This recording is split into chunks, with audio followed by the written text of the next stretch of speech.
성도 여러분 안녕하세요. 매일의 묵상에 함께 하시는 모든 성도님들을 환영합니다. 오늘은 예레미야 43장의 말씀을 읽고 묵상하는 날인데요.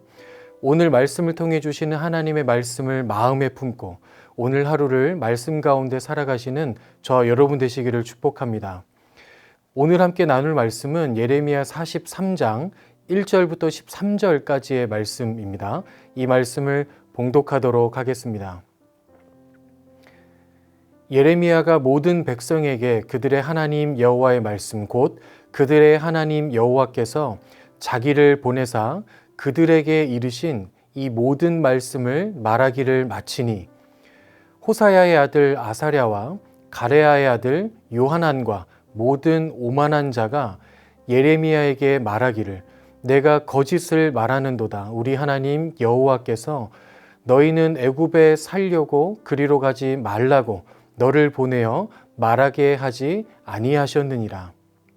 이는 네리야의 아들 바룩이 너를 부추겨서 우리를 대적하여 갈대아 사람의 손에 넘겨 죽이며 바벨론으로 붙잡아 가게 하려 함이라. 이에 가레아의 아들 요하난과 모든 군 지휘관과 모든 백성이 유다 땅에 살라 하시는 여호와의 목소리를 순종하지 아니하고 가레아의 아들 요하난과 모든 군 지휘관이 유다의 남은 자 곧 쫓겨났던 여러 나라 가운데에서 유다 땅에 살려 하여 돌아온 자 곧 남자와 여자와 유아와 왕의 딸들과 사령관 느부사라단이 사반의 손자 아히감의 아들 그다랴에게 맡겨둔 모든 사람과 선지자 예레미야와 네리야의 아들 바룩을 거느리고 애굽 땅에 들어가 다바네스에 이르렀으니 그들이 여호와의 목소리를 순종하지 아니함이라. 다바네스에서 여호와의 말씀이 예레미야에게 임하여 이르시되 너는 유다 사람의 눈 앞에서 내 손으로 큰 돌 여러 개를 가져다가 다바네스에 있는 바로의 궁전 대문의 벽돌로 쌓은 축대의 진흙으로 감추라. 그리고 너는 그들에게 말하기를 만군의 여호와 이스라엘의 하나님께서 이와 같이 말씀하시되 보라 내가 내 종 바벨론에 느부갓네살 왕을 불러오리니 그가 그의 왕자를 내가 감추게 한 이 돌들 위에 놓고 또 그 화려한 큰 장막을 그 위에 치리라. 그가 와서 애굽 땅을 치고 죽일 자는 죽이고 사로잡을 자는 사로잡고 칼로 칠 자는 칼로 칠 것이라. 내가 애굽 신들의 신당들을 불 지르리라. 느부갓네살이 그들을 불사르며 그들을 사로잡을 것이요 목자가 그의 몸에 옷을 두름같이 애굽 땅을 자기 몸에 두르고 평안히 그곳을 떠날 것이며 그가 또 애굽 땅 벳세메스의 석상들을 깨뜨리고 애굽 신들의 신당들을 불사르리라 하셨다 할지니라 하시니라. 아멘. 오늘 본문은 예레미야 43장입니다. 총 13절로 이루어진 장인데요. 한번 다 끝까지 읽어보았습니다. 우리가 인생을 살아가다 보면 내가 한 결정이 또 내가 한 선택이 지금 내가 걸어가고 있는 걸음이 하나님의 뜻에 맞는지 아닌지를 되게 궁금하게 할 때가 있죠. 이것은 하나님의 뜻에 맞게 살고 싶어 하는 좋은 마음에서 나오는 것일 것입니다. 하지만 때때로 우리는 실수를 범하기도 하는데요. 그것은 나의 뜻에 하나님을 끌어다가 맞추는 것입니다. 마치 하나님께서 나의 뜻을 이루어주는 램프의 요정 지니처럼 그렇게 여기고 나의 뜻을 이루어달라고 요청하다가 그 뜻이 이루어지지 않으면 불평하고 원망하는 그런 실수를 때때로 하게 되는 것이죠. 오늘 읽은 본문에서도 그런 실수, 그런 불순종의 죄를 짓게 되는 사람들이 나오고 있습니다. 아사랴와 요하난 그리고 그의 무리들은 애굽으로 도망가기로 결정을 했죠. 그리고 애굽으로 떠나기 직전에 예레미야에게 기도를 요청합니다. 애굽으로 도망하기로 한 자신들의 결정이 하나님의 뜻에 맞는 것인지 아닌지를 확인해 달라는 것이었죠. 여기까지는 아주 좋았습니다. 내가 한 결정이 하나님의 뜻에 부합하는지 그것을 확인하고 싶어하는 태도, 하나님의 뜻을 묻는 태도, 이런 태도는 우리에게 아주 중요한 태도이죠. 그런데 문제는 하나님의 응답을 들은 그 이후였습니다. 예레미야의 기도에 응답하신 하나님의 응답은 애굽으로 도망가면 안 된다 였습니다. 이 예레미야의 기도에 이 응답하신 그 하나님의 응답을 들은 이후 이들의 반응은 어땠을까요? 오늘 본문 2절과 3절을 이어서 읽어보겠습니다. 호사야의 아들 아사랴와 가레아의 아들 요하난과 모든 오만한 자가 예레미야에게 말하기를 내가 거짓을 말하는도다. 우리 하나님 여호와께서 너희는 애굽에서 살려고 그리로 가지 말라고 너를 보내어 말하게 하지 아니하셨느니라.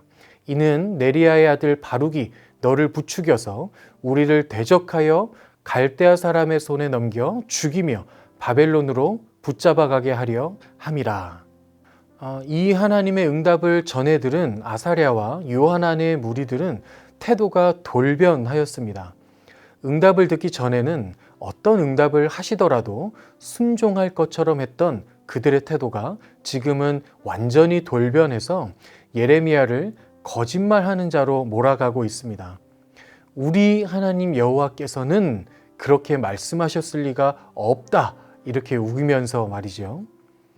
처음에는 하나님의 뜻을 확인하려는 좋은 의도로 시작했지만 자신의 뜻과 다른 응답을 받게 되자 이것을 받아들이지 못하게 된 것입니다. 하나님의 응답을 듣기 전에는 예레미야에게 너희 하나님에게 물어보라 이렇게 말했었는데 자신의 뜻과 다른 응답을 듣고 난 후에는 우리 하나님은 그럴 리가 없다. 우리 하나님이라고 바꿔서 말하고 있습니다. 하나님은 내 편이고 그렇기 때문에 하나님은 무조건 나의 뜻을 들어주실 것이다. 이런 믿음이 깔려 있어 보입니다. 여러분 정말 그렇습니까?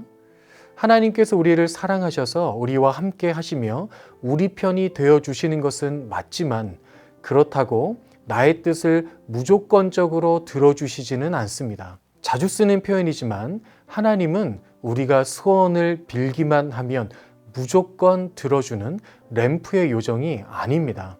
하나님은 하나님의 뜻대로 그 뜻에 따라 우리를 인도하시고 이끄시는 분이시죠. 오늘 본문에서도 이것을 알 수 있습니다. 하나님은 나의 편이셔서 애굽으로 도망가는 이 뜻을 들어주실 것이다. 이렇게 믿었던 요하난의 그 무리들은 어떻게 되는 것일까요?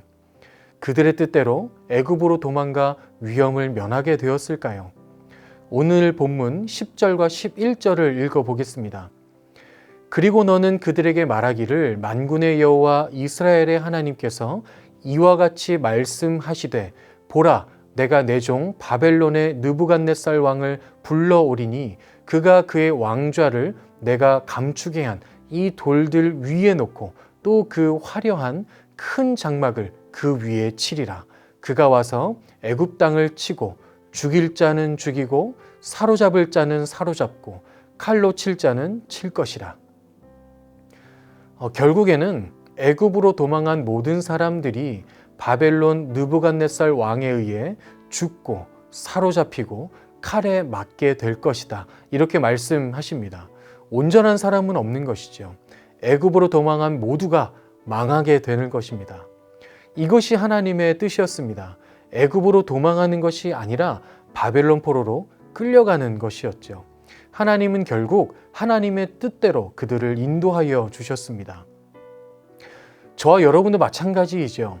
우리의 삶에 함께 하시는 우리 하나님께서는 하나님의 뜻과 계획에 따라 우리를 인도하여 주십니다. 그렇기 때문에 하나님께서 나의 뜻을 들어주시는가 아닌가, 이것으로 하나님이 내 편이신가 아닌가, 이것을 판단하거나 이것이 중요한 것이 아니라 내가 하나님의 편에 서 있는가, 이것이 중요한 것입니다. 미국 남북전쟁 중에 링컨 대통령이 남긴 유명한 말이 있죠. 하나님이 우리 편이 되어주세요 라고 기도하지 마십시오. 우리가 하나님의 편에 서게 해주세요 라고 기도하십시오.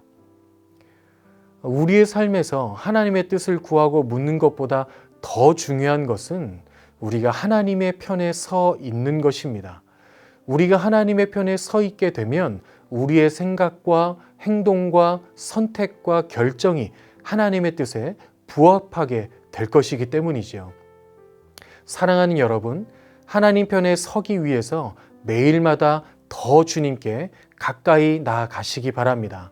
말씀을 통해서, 기도를 통해서, 또 예배를 통해서 더 주님께 가까이 나아가서 하나님의 편에 서서 살아가시기 바랍니다. 하나님 편에 서게 될 때 우리는 우리에게서 나오는 생각과 행동, 선택과 결정이 하나님의 뜻에 부합하게 되는 그 자유함을 누리며 살아가게 될 것입니다. 부족하고 연약한 나의 뜻보다 완전하고 완벽하신 하나님의 뜻대로 살아가는 삶이 더 안전하고 풍요롭고 자유를 누리게 되는 그런 삶이 되지 않겠습니까? 오늘 하루 살아가시는 동안 나의 뜻을 하나님께 구하는 기도보다 우리가 하나님 편에 서게 해달라고 요청하는 기도를 해보시면 어떨까요? 그 기도에 응답하셔서 우리를 더 하나님께로 가까이 인도하시며 하나님의 뜻 가운데 서서 하나님의 뜻에 부합하는 삶을 살게 하여 주실 것입니다. 그때 누리게 되는 그 은혜와 자유함을 경험하시는, 마음껏 누리게 되는 하루 되시기를 주님의 이름으로 축원합니다. 아멘. 네, 기도하겠습니다. 사랑하는 하나님, 우리의 모든 삶이 하나님의 뜻 가운데 있기를, 하나님의 뜻에 부합하기를 소망합니다. 하지만 때때로 하나님의 뜻보다 나의 뜻을 앞세우며 나의 뜻이 이루어지기를 바라며 나의 뜻에 하나님을 끌어 맞추려 했던 우리의 연약함을 주님 앞에 고백합니다. 우리를 긍휼히 여겨주셔서 우리로 하여금 하나님 편에 서서 살아갈 수 있도록 인도하여 주옵소서. 오늘 하루 살아가는 우리의 모든 삶의 순간이 하나님 편에 서서 살아가는 순간이 되기를 구합니다. 그 은혜를 허락하여 주셔서 자신의 뜻을 이루는 것을 최고의 목표라 여기며 살아가게 하는 이 세상 가운데에서도 하나님 편에 서서 나를 통해 하나님의 뜻을 이루시는 그 기쁨을 누리며 살게 하여 주옵소서. 감사드리며 하나님의 뜻 가운데로 우리를 인도하여 주실 것을 믿으며 예수님의 이름으로 기도합니다. 아멘.